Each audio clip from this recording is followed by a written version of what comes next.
ದಯವಿಟ್ಟು ನಾವೇನಾದರೂ ಒತ್ತಡದಲ್ಲಿ ಸ್ವಲ್ಪ ಹೆಚ್ಚುಗಳನ್ನ ದಯವಿಟ್ಟು ಬೇಜಾರು ಮಾಡ್ಕೊಳ್ಳಿ. ಯಾಕಂತಂದ್ರೆ ನೀವು ಇಂಥ ಒಂದು ಅದ್ಭುತವಾದ ಪ್ರೋಗ್ರಾಮ್ ನಡೆಸ್ತಾ ಇದ್ರೆ ಆ ಮಾಹಿತಿ ನಮಗೆ ಒಂದು ಬೇಜಾರೇ ನಿಮ್ಮ ಉದ್ದೇಶ ತುಂಬಾ ಒಳ್ಳೆಯ ಉದ್ದೇಶ. ಈ ಒಂದು ಉದ್ದೇಶ ನಾವು ಪಡಿಸಬೇಕನ್ನೋ ಉದ್ದೇಶ ಆಗಿರುವಂತದ್ದು ಬೇರೆ ಏನಾಗಿಲ್ಲ. ಇನ್ನೊಂದೇನಂತಂದ್ರೆ ನೀವು ಎಸ್ಪಿರೇಷನ್ ಕನ್ಸಿಡರ್ ಮಾಡಿದ್ದೀರಾ, ಅದರಲ್ಲಿ ನಾವು ಮುಂದೆ ಏನಾದರೂ ನಿಮ್ಮ ಸಹಕಾರ ಬೇಕಾದ್ರೆ ದಯವಿಟ್ಟು ನಮ್ಮ ಸಹಕಾರ ನಮಗೆ ಕೋರ್ಕೊಳ್ತೇವೆ.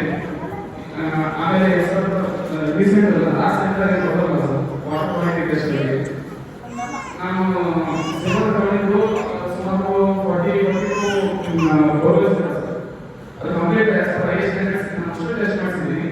ಕೆಲವೊಂದು ಪರಿಸರವಿಲ್ಲ ವಾಟರ್, ಬಟ್ ಸ್ಟಿಲ್ ಅದ್ರ ಬಗ್ಗೆ ಯಾವುದೇ ರೀತಿ ಆಕ್ಷನ್ಸ್ ಕೊಡಲಿಲ್ಲ. ದಯವಿಟ್ಟು ವಾಸನ ಈ ಕ್ವಶನ್ ಕೇಳ್ತಾ ಇದ್ದೀವಿ. ಕಂಪ್ಲೀಟ್ ಇದೆ, ಅವ್ರಿಗೆ ಏನಾದರೂ ಲೆಟರ್ ಬರೋದು ರೆಕ್ಟಿಫೈ ಮಾಡೋ ಅವಕಾಶ ಇದೆ. ದಯವಿಟ್ಟು ನಾನು ಕನ್ಸಲ್ಟ್ ಅಡ್ರೆಸ್ ಕೊಡ್ತೀನಿ, ನಾನು ಬರೆದ ಪತ್ರವನ್ನು ಕೊಡ್ತೀನಿ, ಮಾಡಿರೋ ಟೆಸ್ಟ್ ಕೊಟ್ಟು ದಯವಿಟ್ಟು ಇದ್ರ ಬಗ್ಗೆ ಏನಾದರೂ ಆಕ್ಷನ್ ನಮ್ಮ ಊರಿನ ಜನಕ್ಕೆ ಒಳ್ಳೆಯದಾಗ್ತದೆ. ಧನ್ಯವಾದ. ನೀವು ಟೆಸ್ಟ್ ರಿಪೋರ್ಟ್ಸ್ ಏನಿದೆ ನಮ್ಮ ಡಿಪಾರ್ಟ್ಮೆಂಟ್ಗೆ ಕಳಿಸ್ಕೊಡಿ. ನಾವು ಅದನ್ನ ಜಿಲ್ಲಾ ಪಂಚಾಯತ್ ಫಾರ್ವರ್ಡ್ ಮಾಡ್ತೀವಿ. ಅದು ಆಕ್ಚುಯಲ್ ಟೆಸ್ಟಿಂಗ್ ಏನಿದೆ ಅದು ಲೆವೆಲ್ ಆಗಿದೆ, ಜಡ್ಜ್ ಆಫೀಸಲ್ಲಿ ಆಗಿದೆ.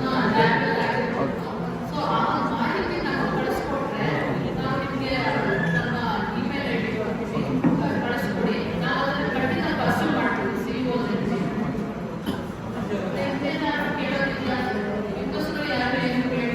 ಫೀಡಿಂಗ್ ಮಾಡ್ಬೇಕಾಗ್ತಲ್ಲ, ಫೀಡಿಂಗ್ ಮಾಡ್ಬೇಕಾದ್ರೆ ಸೇವ್ ಮಾಡಿ ಲಾಭ ಆಗಲ್ಲ.